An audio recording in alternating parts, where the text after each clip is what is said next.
आशा के मोती चैनल में रविवार व्रत कथा।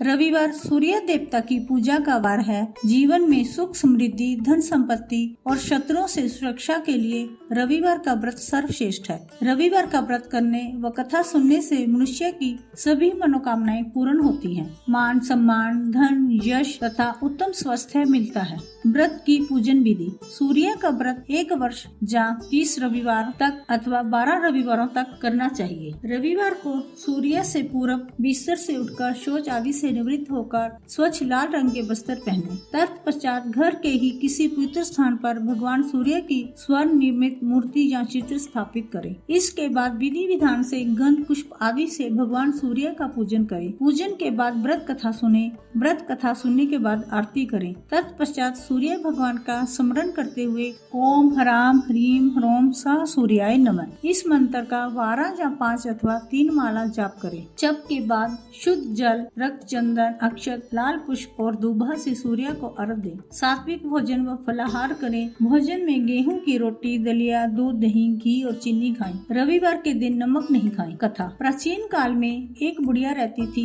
वह नियमित रूप से रविवार का व्रत करती। रविवार के दिन सूर्य उदय से पहले उठकर बुढ़िया स्नान आदि से निवृत्त होकर आंगन को गोबर से लीप कर स्वच्छ करती। उसके बाद सूर्य भगवान की पूजा करते हुए रविवार व्रत कथा सुनकर सूर्य भगवान का भोग लगाकर दिन में एक समय भोजन करती। सूर्य भगवान की अनुकंपा से बुढ़िया को किसी प्रकार की चिंता एवं कष्ट नहीं था। धीरे धीरे उसका घर धन धान्य से भर रहा था। उस बुढ़िया को सुखी होते देख उसकी पड़ोसन उससे जलने लगी। बुढ़िया ने कोई गाय नहीं पाल रखी थी। वह अपनी पड़ोसन के आंगन में बंदी गाय का गोबर लाती थी। पड़ोसन ने कुछ सोचकर अपनी गाय को घर के भीतर बांध दिया। रविवार को गोबर न मिलने से बुढ़िया अपना आंगन नहीं लीप सकी। आंगन न लीप पाने के कारण उस बुढ़िया ने सूर्य भगवान को भोग नहीं लगाया और उस दिन स्वयं भी भोजन नहीं किया। सूर्य अस्त होने पर बुढ़िया भूखी प्यासी सो गई। प्रातः काल सूर्य उदय से पूर्व उस बुढ़िया की आंख खुली तो वह अपने घर के आंगन में सुंदर गाय और बछड़े को देखकर हैरान हो गई।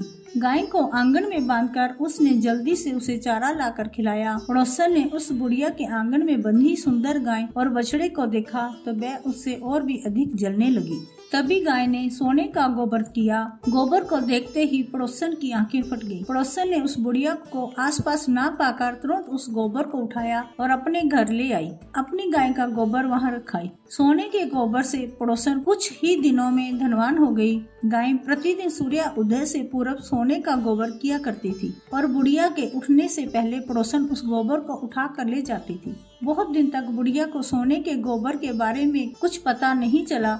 बुढ़िया पहले की तरह हर रविवार को भगवान सूर्य देव का व्रत करती रही और कथा सुनती रही। लेकिन सूर्य भगवान को जब पड़ोसन की चालाकी का पता चला तो उन्होंने तेज आंधी चलाई। आंधी का प्रकोप देखकर बुढ़िया ने गाय को घर के भीतर बांध दिया। सुबह उठकर बुढ़िया ने सोने का गोबर देखा तो उसे आश्चर्य हुआ। उस दिन के बाद बुढ़िया गाय को घर के भीतर बांधने लगी। सोने के गोबर से बुढ़िया कुछ ही दिनों में बहुत धनी हो गई। उस बुढ़िया के धनी होने से पड़ोसन बुरी तरह जल भूनकर राख हो गई और उसने अपने पति को समझा बुझाकर उसे नगर के राजा के पास भेज दिया। सुंदर गाय को देखकर राजा बहुत खुश हुआ। सुबह जब राजा ने सोने का गोबर देखा तो उसके आश्चर्य का ठिकाना न रहा। उधर सूर्य भगवान को भूखी प्यासी बुढ़िया को इस तरह प्रार्थना करते देख उस पर बहुत करुणा आई। उसी रात सूर्य भगवान ने राजा को स्वप्न में कहा, राजन बुढ़िया की गाय व बछड़ा तुरंत लौटा दो, नहीं तो तुम पर विपत्तियों का पहाड़ टूट पड़ेगा, तुम्हारा महल नष्ट हो जाएगा। सूर्य भगवान के स्वप्न से बुरी तरह भयभीत राजा ने प्रातः उठते ही गाय और बछड़ा बुढ़िया को लौटा दिया।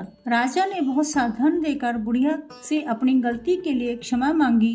राजा ने पड़ोसन और उसके पति को उनकी इस दुष्टता के लिए दंड दिया। फिर राजा ने पूरे राज्य में घोषणा कराई कि सभी स्त्री पुरुष रविवार का व्रत किया करें। रविवार का व्रत करने से सभी लोगों के घर धन धान्य से भर गए। स्त्री पुरुष सुखी जीवन व्यतीत करने लगे और सभी लोगों के शारीरिक कष्ट भी दूर हो गए। जय सूर्य देव की।